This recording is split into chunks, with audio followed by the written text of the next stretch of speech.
Hi guys, Hiker Guy here, and today we're going to be talking all about one of the most popular medicinal plants out there, aloe vera.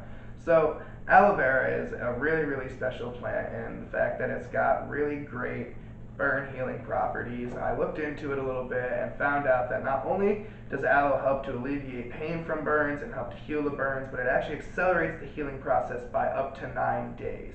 So if you don't use aloe vera on your burns, then you're probably suffering for longer than you need to, and there's just no reason for it. So why not go ahead, go out, get yourself some aloe vera.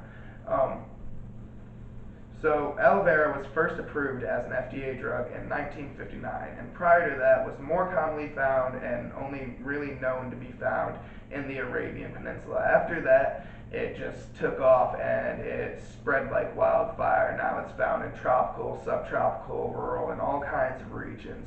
Um, it's commonly found as an indoor plant like the one I have here, and just all over the place at this point.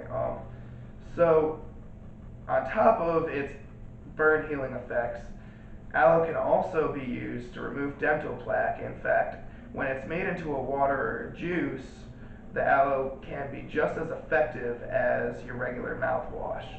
So if you're not a fan of mouthwash, then maybe you should check out my later on video that we're going to be doing and learn how to make some aloe water and try that out. Um, so on top of that, there's a couple of other medical uses for it that have been less studied and aren't necessarily overly well proven and or not suggested. So we're going to go over some of those now. One of the first ones that we're going to talk about, and it's just less common of a use, but it is still proven to work, is that it can help with your skin. It can help to reduce wrinkles and stuff like that, and it's especially in people that are over the age of 45, it can be really beneficial to helping to rejuvenate your skin. Um, on top of that, some of the ones that are a little less effective and or just not really recommended are that it can be used to help reduce constipation. Now this isn't actually the part of the aloe plant that's used for a lot of the other stuff. So there's a rind on the inside of your aloe plant, and on the inside they would actually cut out that rind and they would use that to help with constipation. However, it's found that the rind can cause liver damage and isn't really highly recommended to be eaten or digested at all. So it's not something that I would personally suggest. Another thing that I found that was pretty cool, but once again, due to the fact that long-term ingestion of aloe can lead to health problems in the future, it's not highly suggested, but can be used for lowering blood sugar and has been shown to help with type 2 diabetes in animal and human tests. So that's kind of cool, you know. Like I said, not necessarily highly recommended, but it's another use that it does have, and if everything else isn't working for you, then maybe it is something that you should try.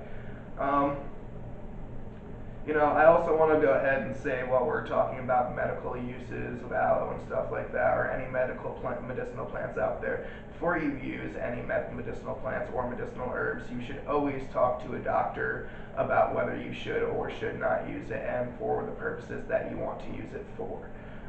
That's definitely something that's important, and most doctors will know plenty about medicinal herbs and medicinal plants, so that's not something you're going to have to worry about. That's something that they learn about a lot about because so many people do look into it.